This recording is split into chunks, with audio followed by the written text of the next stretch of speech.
سلام له خورشید د 1 بجې خبرونو ته ښه راغلاست. د بغلان په مرکزي بغلان ولسوالۍ کې طالبانو په ډله ییز برید کې شاوخوا 40 دولتي سرتیر ته مرګ ژوبله اوښتې ده.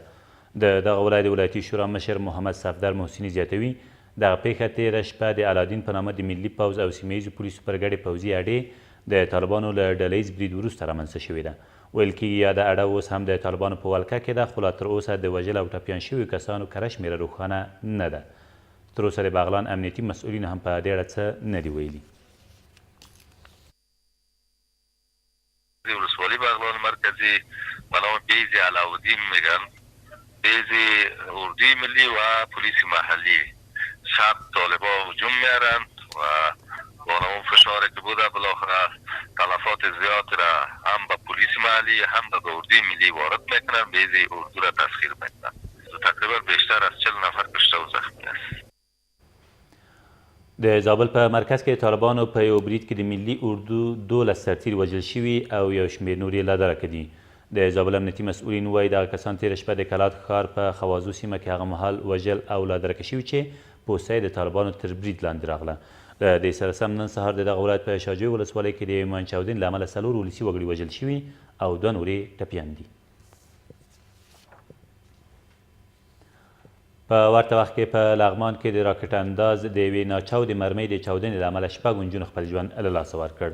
د لغمان د والي ویاند وایي دغه پیښه نن سهار نږدې 10:30 بجې د الینګار ولسوالۍ په چلګزۍ سیمه کې هغه مهال رامنځته شوه چې یادو ماشومانو له دغې مرمۍ سره لوبې کولې.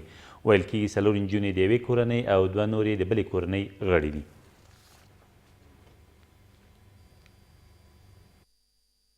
د الینګار ولسوالۍ اړوند د پړویي په چلګزي سیمه کې نن سهار شاوخوا 10:30 بجې د راکټ انداز د یو ناچاودې مرمۍ چې د مخالف وسلوالو څخه په سیمه کې پاتې وه د هغې د چاودنې له امله 6 نجونې په شهادت رسېدلې دي. د لوګر یو شمېر اوسیدونکي او د ولایتي شورا غړي له طالبانو او دولته په راتلونکي لوی اختر کې د اوربند غوښتنه وکړه. دوی همدارس هیله مندي کوي که چیرې دواړه لوري د دوی غوښتنه ومني نو د سولې په موخه د خبرو پیل ته به هم موقع برابره شي.